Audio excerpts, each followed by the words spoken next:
Even left-wing mayors are beginning to admit the experts got it wrong. Way more people have the virus than they thought. Way fewer people are dying from it, and the lockdowns likely aren't doing very much of anything to stop it. Then, the price of oil plummets to negative $40. Cancel culture claims another scalp, and Kim Jong-Un might be brain dead. All that and more. I'm Michael Knowles, and this is The Michael Knowles Show.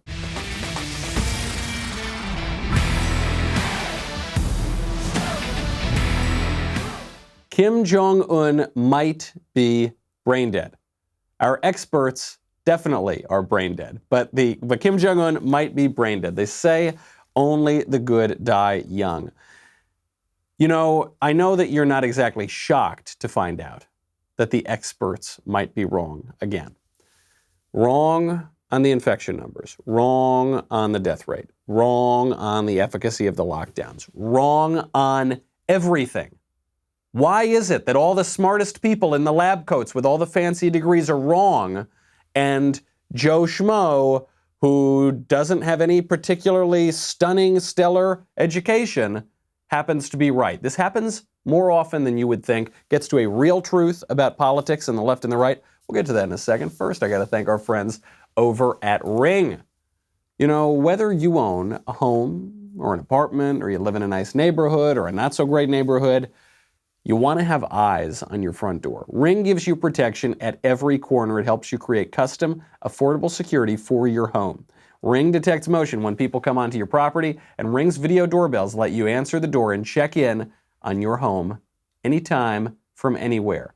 So, as you know, Sweet Little Elise is a very good shot. I feel safe when I'm out of town, but I want to be able to check in. I believe in Ring so much, I give it out to my friends as housewarming gifts, and they love it too. And the reason I do that is, especially they move into a new neighborhood, it helps them see the neighborhood. They've all reported that they love it. And for me, the thing I love, it's not that expensive. So it looks like a really, really amazing gift, and it is. All new Ring Video Doorbell 3 is upgraded with additional security features, and it works on any home. Get a special offer on one of Ring's video doorbells right now when you go to ring.com/Knowles. Start building custom security for your home today. The welcome kit includes the Ring Video Doorbell 3 and Chime Pro. That is ring.com/Knowles, K-N-O-W-L-E-S. So the experts were wrong on everything. We got the latest bit of evidence for this from Mayor Eric Garcetti in Los Angeles last night. Eric Garcetti is backing up something we've heard from other places around the country, that the virus is much, much more widespread than anybody thought. Today, many of you followed the antibody test conducted by USC and LA County that we've been involved with. I brought the doctors last week to this briefing, Dr. Simon and Sood. They shared the first results of the first wave of antibody studies to see what the prevalence of COVID-19 in the general population was by testing for the antibodies that we generate in reaction to COVID-19.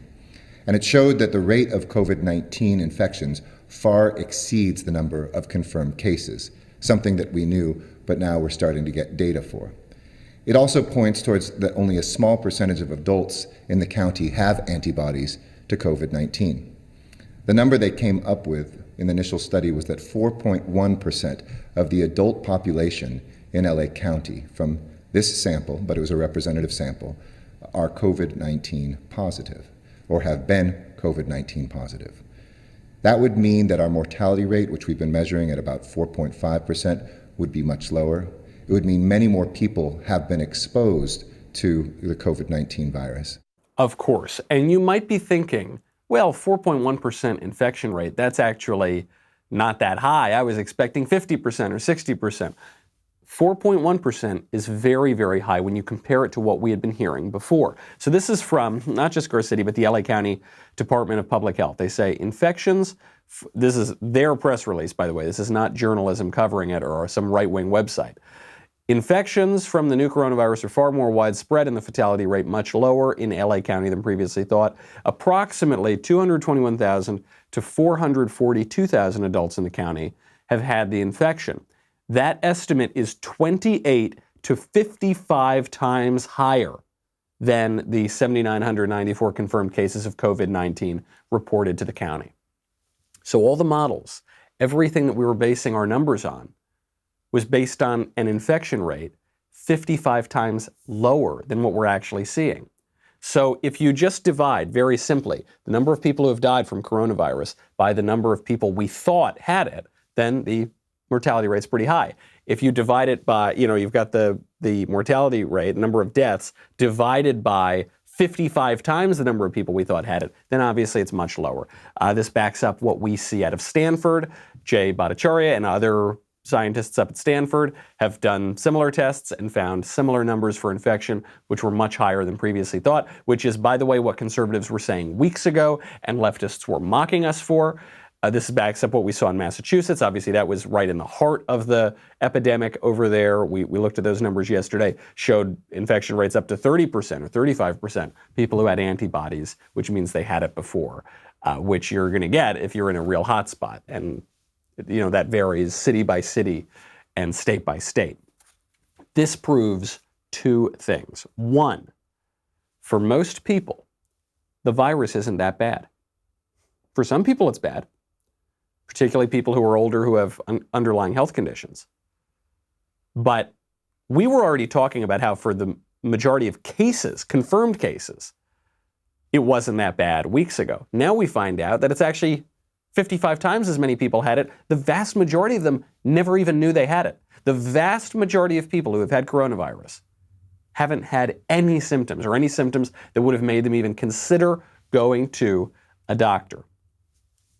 Now, the second thing we can conclude from this is the political conclusion, which is that once you know that the hospitals are not going to be overrun, then the lockdowns are useless. That's the conclusion from these studies and this press conference that the left and the media don't want you to think about. The whole point of the lockdowns is to not overwhelm the hospital system, right? So when we say lower the curve or, flatten the curve, that's what they say. Flatten the curve, that's not to reduce the number of people who get the virus. It's just to slow it down so that you don't get this huge spike of people and there aren't enough hospital beds and people die unnecessarily. But the same number of people are going to get it either way.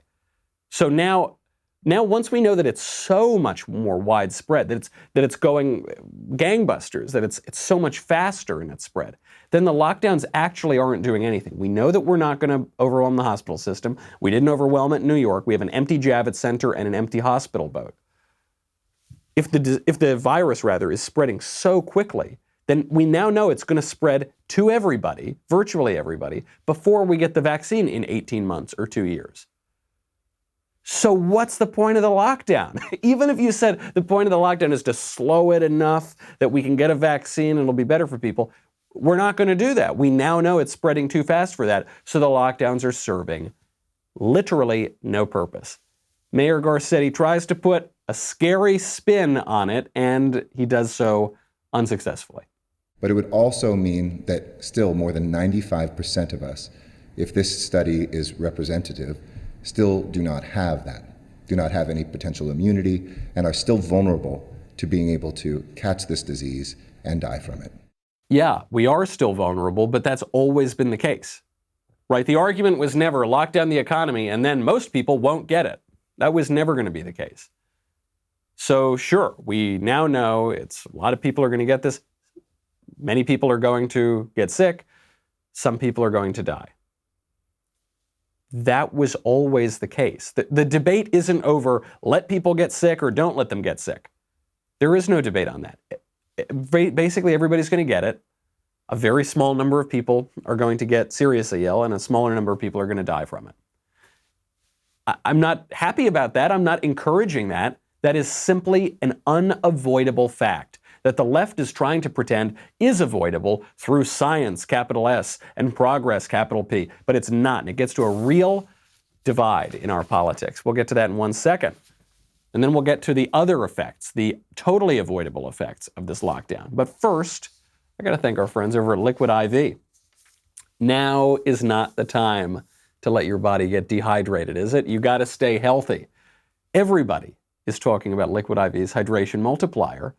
You've heard how much I love it. I tell you about this all the time, don't I? Now, you might say, Michael, you need that multiplier because right now, people want to keep their bodies in tip-top shape. Sure. One of the real reasons, though, that I use it is because there's really nothing else to do these days but have a few adult beverages. And when you have a few adult beverages, you got to, stay hydrated. So Liquid IV's energy multiplier tastes amazing, just like their lemon lime flavor. You just mix it in water and you drink it. The energy multiplier gives you a sustained energy boost with no crash. And Liquid IV's cellular transport technology, CTT, delivers an optimal ratio of nutrients for more efficient uptake. Enhanced rapid absorption into the bloodstream gives you lasting energy boosts fast. I really like it. It powers your mornings, fuels your long days. It's great for workouts, sure. And if you're like me, you're a little irresponsible. Sometimes you stay out late with the boys, then it helps you the next morning too. Get 25% off when you go to liquidiv.com. Use code Michael, M-I-C-H-A-E-L, at checkout.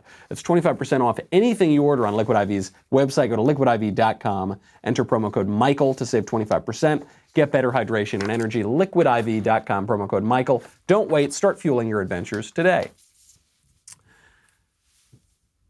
The biological effect of the lockdowns, at least in LA, is nothing. It has done nothing. You heard it from Garcetti. We're going to get it. The thing's spreading faster than we thought. Many of us have already had it. Very good chance you've already had it. So that's unavoidable. The economic effect is avoidable, and it's much, much more devastating. Less than half of adults in Los Angeles right now are currently employed. Now, you might just say that's LA, because it's a city full of actors and writers, and they're not the most employed people ever. Well, that's not quite right. They're not employed in the careers that they pretend that they're doing, but they often are employed. They're waiting tables, they're Uber drivers, they're assistants, they're doing jobs in LA, and now half of them are not, because this town is shut down. Film production is shut down, okay? That's a lot of people in one of the major American cities. Specifically, over 1.3 million LA residents who were employed just a few weeks ago are no longer employed. That destroys lives, okay? Especially when it lasts for a long time. It's not just the money. It's not just even the work. It's not even just the self-esteem. Higher unemployment numbers mean higher death numbers. When I'm saying we're comparing the effects of the shutdown, what if we had the shutdown, what if we don't have the shutdown, we can get right down to brass tacks, the number of people who will die. Because increasingly it is appearing that the lockdowns are not saving any lives. Because with or without the lockdowns, people who are frail and older can just stay home. They don't have to go out. Now, the lockdowns don't appear to be slowing the spread in any way that's going to prevent it from reaching most of the population. The economic effects are killing people. We can quantify this. Every 1% hike in the unemployment rate, this is according to the data provided by the National Bureau of Economic Research and the medical journal Lancet. Every 1% hike in the unemployment rate will likely produce a 3.3% spike in drug overdose deaths. It will likely produce a 0.99% spike, almost 1% spike, in suicides for every 1% uptick in the unemployment rate. Now our unemployment rate is almost 20%. Before this shutdown, we had almost full employment, record high employment. 1, 2, 3, 4, all the way up. Just about 20%. 22.5 million Americans at least have lost their jobs in 4 weeks. If unemployment hits 32%, totally plausible, then 77,000 Americans are likely to die from suicide and drug overdoses as a result of the layoffs. That is way more than have currently died from coronavirus. And the people who have died from coronavirus almost certainly would have died from coronavirus had we done nothing. Overall, the death rate for an unemployed person is 63% higher than the death rate for somebody with a job. Unbelievable numbers. This is according to the journal Social Science and Medicine. 63% higher. Now you might say, well, Michael, if we had done nothing, if we didn't have a lockdown, maybe the death rate would be a little bit higher for the next 3 months. Sure, maybe, but what's the death rate going to be once we lift the lockdowns, inevitably, because we're not going to have a vaccine in time? It's going to jump right back up, almost certainly. At least that's what the models are showing, and you were telling me to listen to the models 2 weeks ago. And yet, we have concocted this theoretical way to save people, and as a result, we have guaranteed that many, many more people will die. Not very smart, but it tells you something about the way the left and the right look at politics. Okay, the left loves experts. The right does not love experts. And yet, in this case, the experts were wrong. The diploma-chasing, yuppie poser, I love science with a capital S, liberals were wrong. And the skeptics were right. Just take a little look at the facts here. We have two positions. The left said, we need to shut down every single thing. Not just this month, not just next month. We got to shut it down for 18 months. Zika manual, we're not going to have a vaccine. We can't reopen anything until we have a vaccine. That was the left. The right said, we need to be careful, take precautions, take care of people who are sick and frail, but get the economy moving again. Which of those two ideas do you think was most reasonable? We've got a lot of evidence. We've got a lot of conclusion. We can tell you exactly why the experts are always wrong and why the liberals who love experts are always wrong. But first, I got to thank our friends over at Rock Auto. I love Rock Auto. If your car is having trouble, you got to go to Rock Auto. It is an absolute godsend, especially right now, because brick and mortar not exactly open these days. RockAuto.com's catalog is unique. It is remarkably easy to navigate. RockAuto.com has everything from engine control modules and brake parts to tail lamps, motor oil, even new carpet. The only thing I really even know what that is new carpet. Motor oil, I kind of get what that is. Whether it is for your classic or daily driver, get everything you need in a few easy clicks delivered directly to your door. You know me, I don't know that much about cars. I like nice cars, I like driving around in nice cars, but I don't know anything about them. I would always get ripped off at car parts stores where I'd go to the car parts store, they wouldn't have the part, they'd probably go online to rockauto.com to get the part, then they'd charge me twice as much. I love Rock Auto too because it's a family business. They've been serving auto parts customers online for 20 years, and they also always offer the lowest prices, so it's not changing all the time, gimmicky kind of stuff like that. Go to rockauto.com right now, see all the parts available for your car or truck, and write Knowles, K-N-O-W-L-E-S, in their How Did You Hear About Us box so they know that we sent you. This is a lesson that conservatives should always learn, that liberals should always learn, that everybody in the middle should learn. The experts are always wrong. Okay, the left told us we need to shut down everything for 18 months. What's the evidence there? Models showing that 2 million people were going to die, and no one had it yet, and we were just at the beginning. Conservatives said, let's be careful, but let's not crash the economy. What was the evidence conservatives had? We looked at this virus compared to other pandemics, didn't seem that virulent. What other evidence did we have that maybe this was an overreaction? We've just never shut down the global economy for an illness like this. So that was it. We didn't have like fancy scientists and lab coats and stuff showing us right.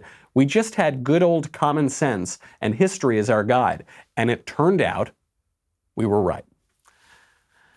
Liberals follow the experts for the exact reason that the experts are always wrong. It is actually the central weakness of the experts that gets the liberals to love the experts so much. Government by expert is progressivism. That is liberalism. That is leftism, okay? Leftism holds that politics is a science. We've seen this since the days of Karl Marx, actually even a little bit before Karl Marx, and certainly ever since him. See, the old idea, the pre-modern idea, is that politics is more of an art than a science. It's a way that we persuade people and we weigh different ethical questions and we come together and govern ourselves. But in the modern progressive era, they've said, no, forget all that silly old stuff where you have debate and all that. We just have science. We see with scientific precision what politics is, and so if you just put the smartest people in charge of politics, you'll have a perfect politics, no more rancor, no more debate, no more misery. If you just get a lot of data and you empower smart people, we will have perfect governance. We can know everything, There is no limit to politics. That's the leftist idea. Makes sense, right? The only problem with that idea is that it has never been correct ever anywhere in the world. And it has always been wrong, and it has always failed. But in theory, it's a really good idea. In theory, it makes total sense. I get it.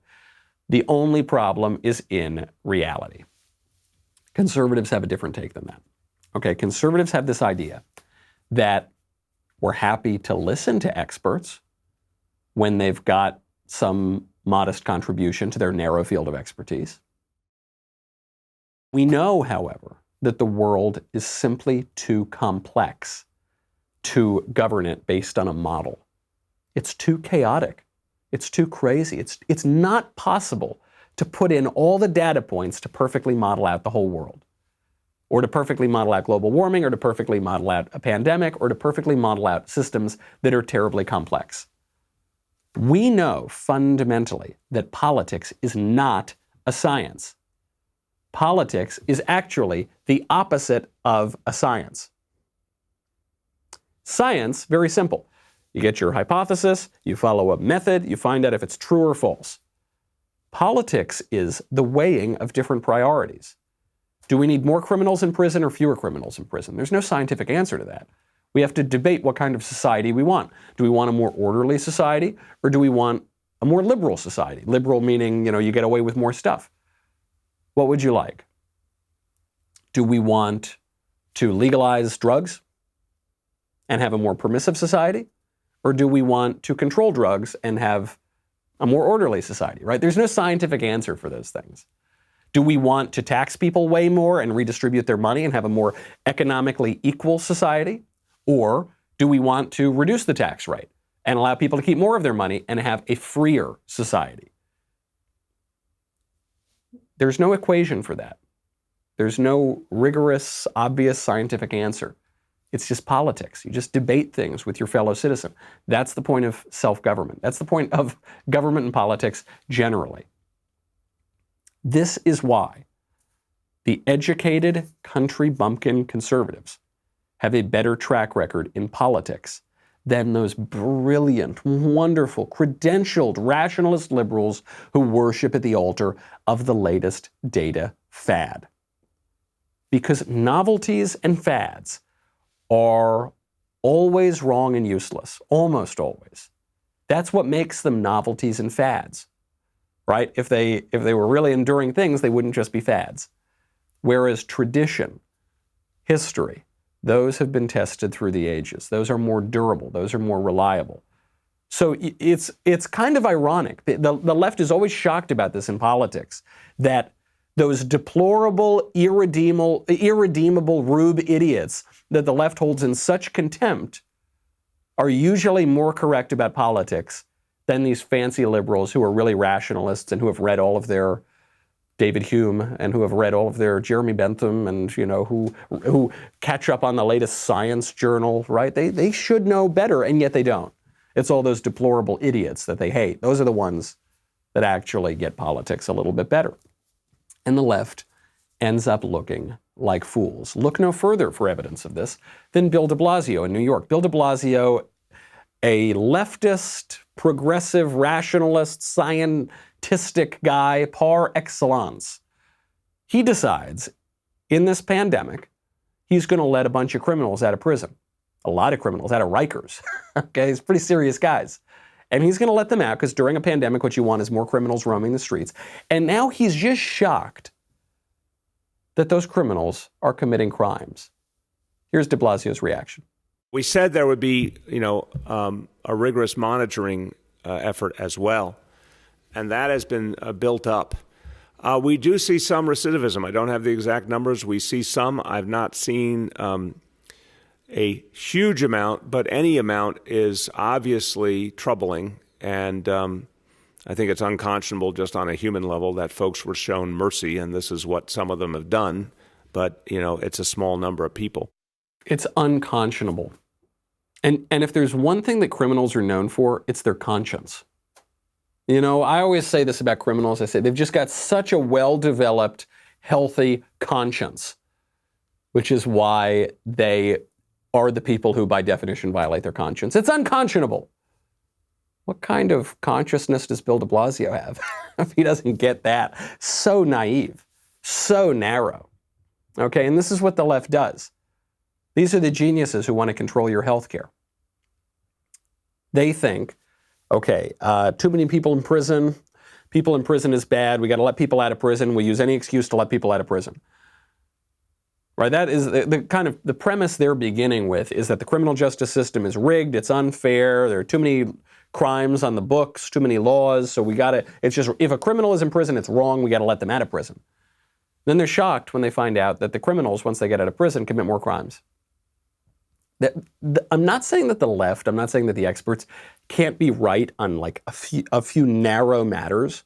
The trouble that they run into is when they try to expand that to take into account multiple categories, multiple problems, multiple areas of government. This is why the left always thinks that if you've got some environmental expert, that he should be the guy in charge of the EPA, or you've got some health expert, he should be the guy in charge of the FDA or whatever. No, he shouldn't. I know it seems that way, but actually those two experts are the last people who should be in charge of those departments. Because the people you want in charge of those departments are people who can see beyond their narrow field of expertise. You want generalists in charge of that, who can see how those different departments are going to work with the rest of the government, how they work with other priorities that we have. You listen to the advice on that one narrow area, but then you've got to move beyond that. Left can't do it. Another great example of this comes from AOC. AOC, who is thrilled that many, many Americans are losing their jobs and that the entire American energy sector is collapsing. She's so happy. She loves to see it. We'll get to that in a second. First, I got to thank our friends over at You. I've got to thank you guys. You know, we haven't done one of these in a while on account of the virus.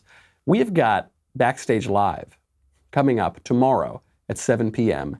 EST. So 4 p.m. PST. It's going to be coming up. It's going to be a lot of fun. While you are locked in, it is time for you to lock into this deal. Now, is that for a segue? When you become a Daily Wire Insider Plus or All Access member, you will get not one beautiful Daily Wire Leftist Tears tumbler. You will get, wait for it, 2. That's right, 1 for you and 1 for Corn Pop. And for existing members, I know you're probably feeling a little envious right now. Don't worry, we have a special offer coming up just for you. You get everything at the Daily Wire. You know exactly what you get. Me, Ben, Drew, Matt. You can get the All Access tier, which is a new show that we've been doing. It's a ton of fun. People have asked me to do an Elvis impression on that show coming up. Maybe I'll do that soon. I don't know. Guess you'll have to subscribe to find out. You get so much more. Go to dailywire.com right now /subscribe to get started. You get 10% off with coupon code Knowles. That is dailywire.com /subscribe. Coupon code Knowles, 10% off, 2 Leftist Tears tumblers. We're losing money on this deal. Head on over there. We'll be right back with a lot more.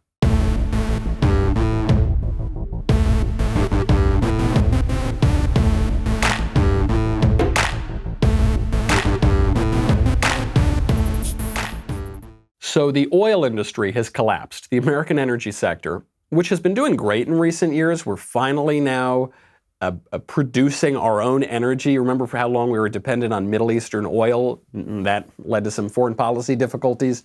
Now we're doing great. The American energy sector is doing great, except it just collapsed. Oil was trading yesterday at negative $40 per barrel. Negative 40. So they would pay you to take the oil off of their hands. Wish I could have gotten my hands on a few barrels to fill up with all that free oil. Now, this is a big deal. This is a bad thing. You do not want the American energy sector to go belly up. It would have horrible national security implications, put thousands and thousands of Americans out of work. It already has. It's just really bad. Unless you're AOC. AOC thinks it's great. She tweets out yesterday, in response to evidence that the oil prices are now at negative values and the industry is going belly up, quote, "You absolutely love to see it. This, along with record low interest rates, means it's the right time for a worker-led mass investment in green infrastructure to save our planet." So narrow. All she's thinking about is her fantasy of global warming. This theory that theoretically the sun monster is going to kill us in 12 years. Well, she said that a year ago, so what is it, it's 11 years now? We'll see. You notice they've been predicting imminent demise for the last 50 years, and they always seem to push back the timetable. Let's say it were true.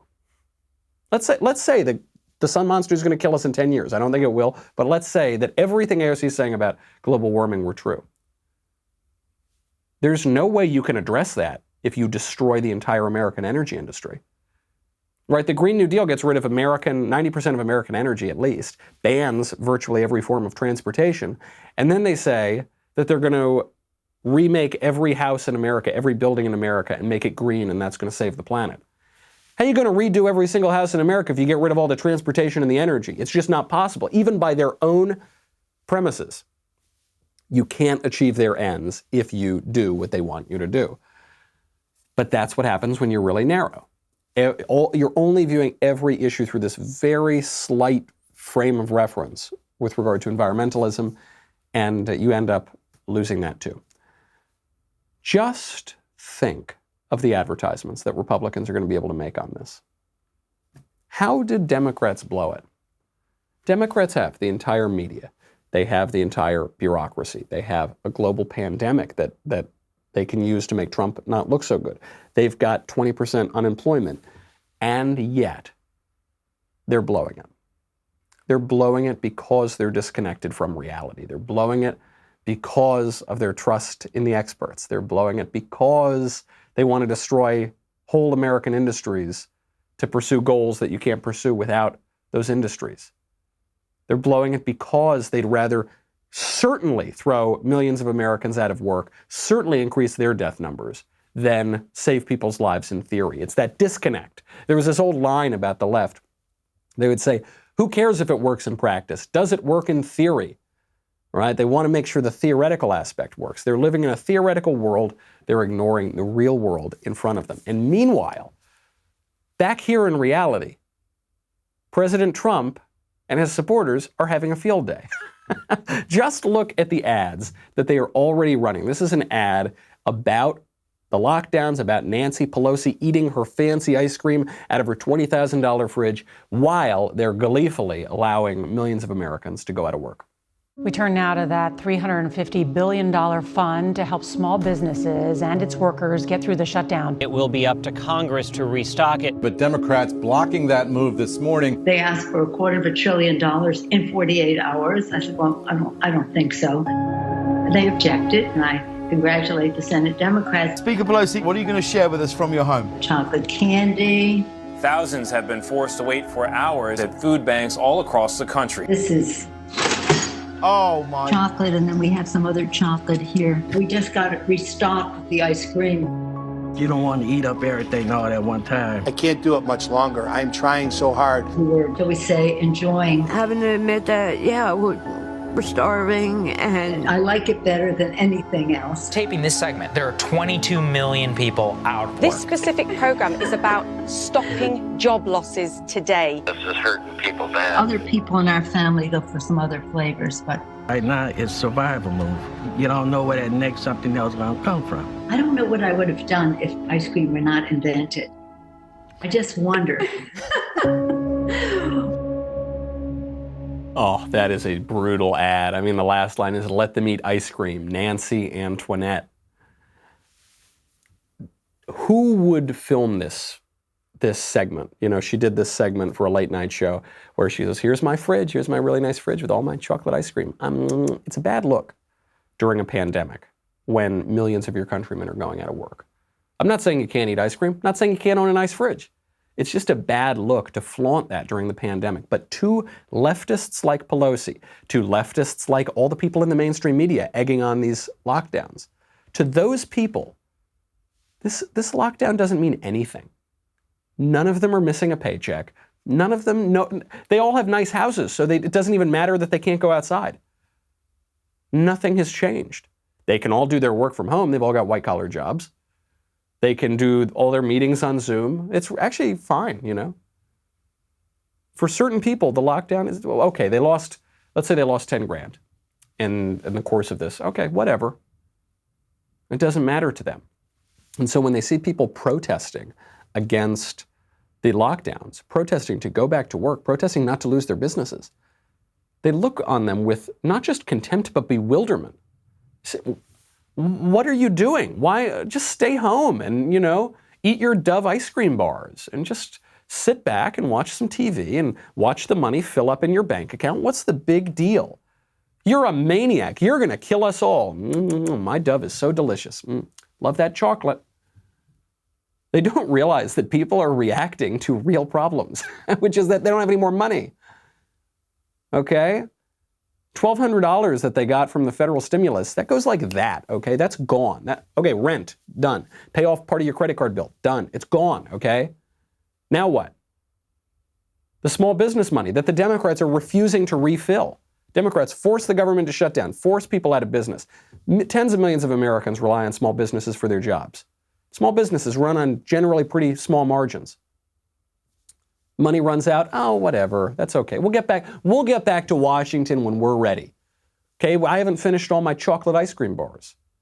It's such a bad look that you could only buy into if you are disconnected from the realities that people are facing. And that is how, during a pandemic with 20% unemployment, somehow Trump's approval ratings are still doing great. Because at least that guy looks like he's working for people. At least that guy looks like he's listening to people. And the left simply does not. Now, obviously, Republicans are going to have a field day with these ads going into November. They're already doing that. Beyond just the coronavirus ads, beyond just knocking Pelosi, there's an ad that Trump put out yesterday.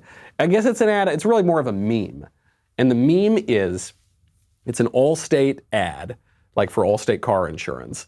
And it's these people sitting around watching the game, and then an Allstate commercial comes on, and they turn to the guy who's in the commercial, and they kind of knock him for the commercial interrupting the basketball game.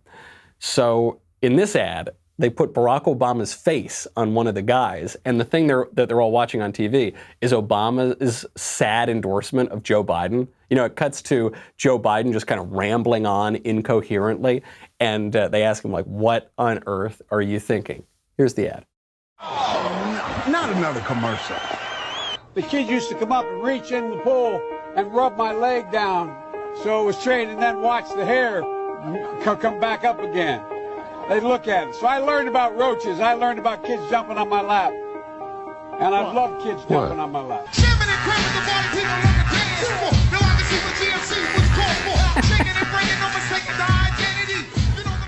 So this is the take on that ad with the Allstate spokesman Dennis Haysbert, and then, Obama's face is on there.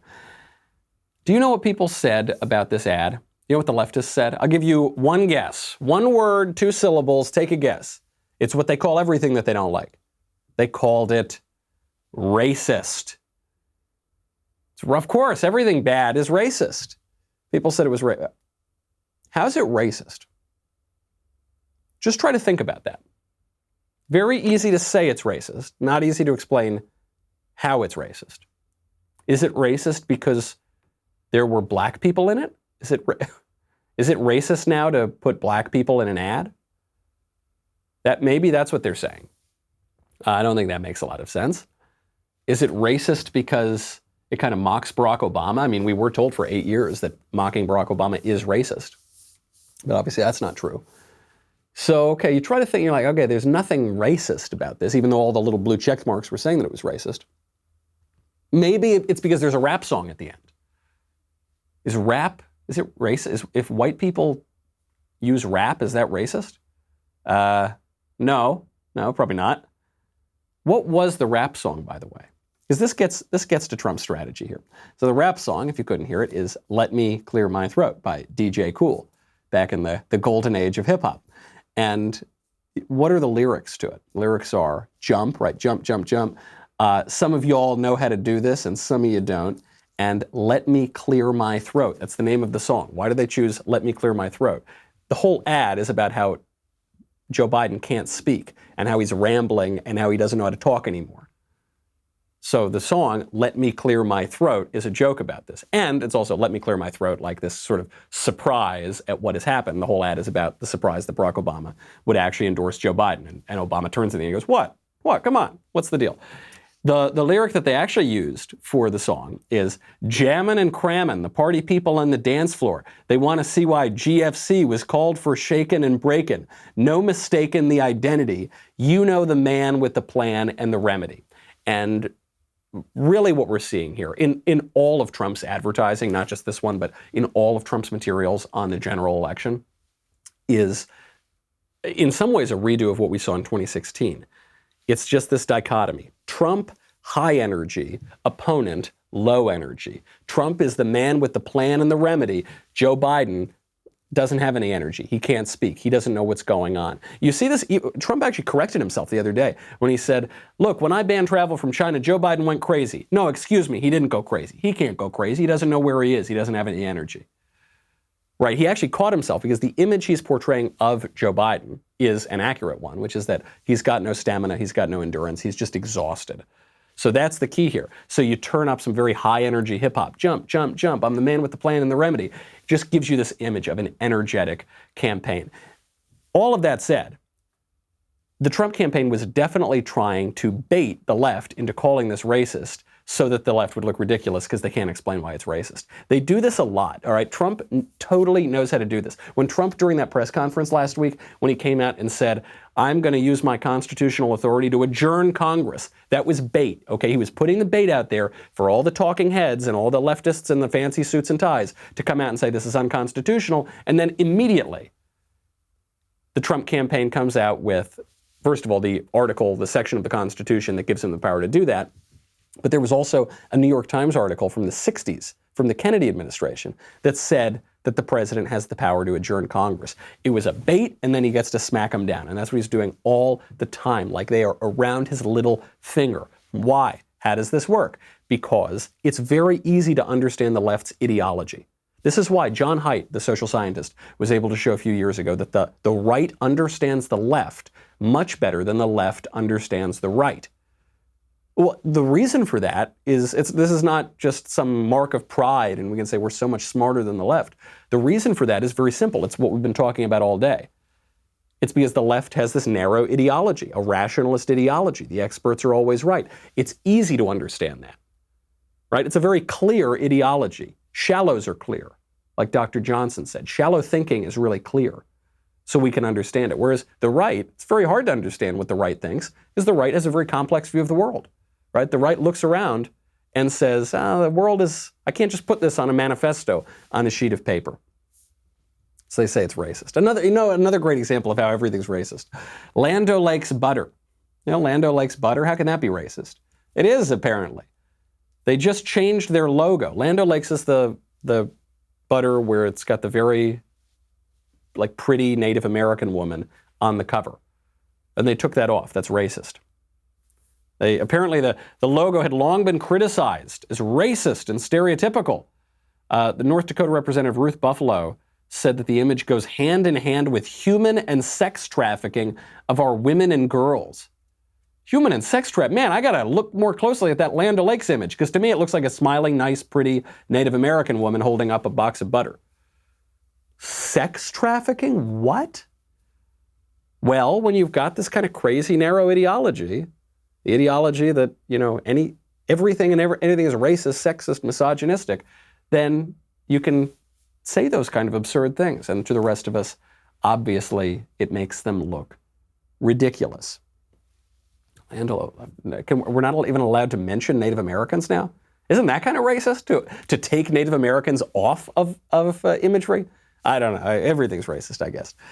Before we go, got to quickly get to the dumbest article on the internet today. This is from the New York Times, from Charles Blow. He's appeared in this segment many times. He's won the award on numerous occasions. It's called Stop Airing Trump's Briefings. Stop airing Trump's briefings. The media is allowing disinformation to appear as news. The premise of this article is that the briefings that Trump is giving every day, communicating to the American people, they are misinformation, deceptions, rage, blaming, and boasting. Then Charles Blow complains a little bit more. He says it's disinformation flanked by scientists and officials whose presence only serves to convey credibility to propagandistic performances that have simply become a replacement for political rallies.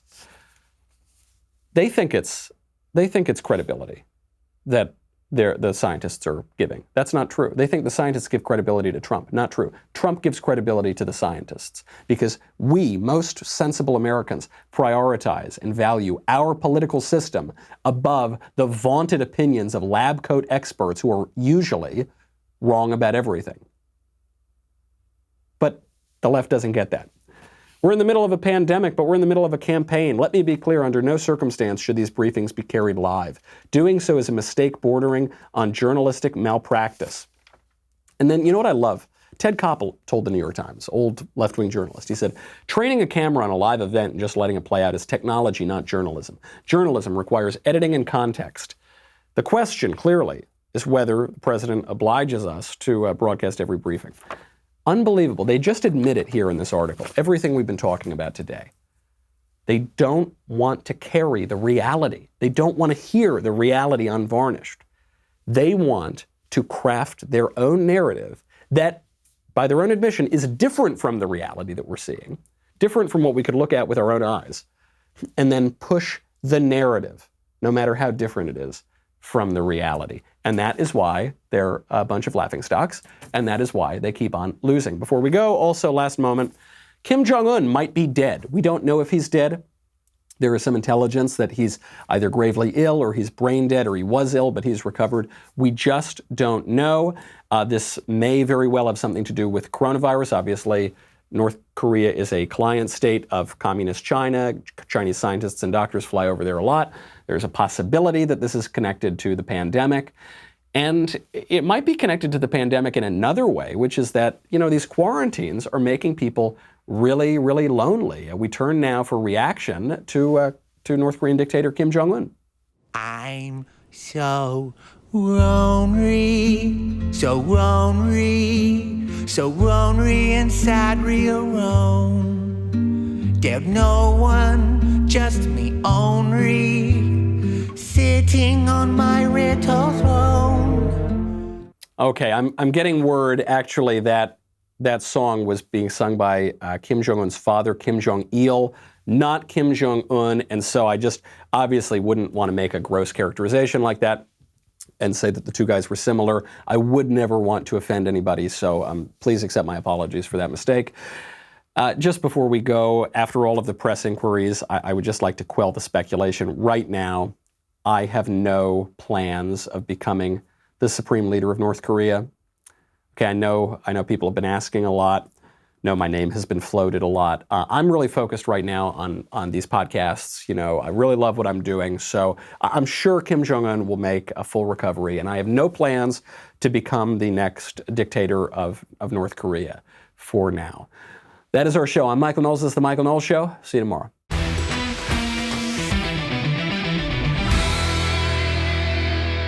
The Michael Knowles Show is produced by Ben Davies and directed by Mike Joyner. Executive producer, Jeremy Boring. Supervising producers, Mathis Glover and Robert Sterling. Technical producer, Austin Stevens. Assistant director, Pavel Wadowski. Editor and associate producer, Danny D'Amico. Audio mixer, Robin Fenderson. Hair and makeup, Nika Geneva. Production assistant, Ryan Love. The Michael Knowles Show is a Daily Wire production. Copyright Daily Wire 2020. If you prefer facts over feelings, aren't offended by the brutal truth, and you can still laugh at the insanity filling our national news cycle, well, tune in to The Ben Shapiro Show. We'll get a whole lot of that and much more. See you there.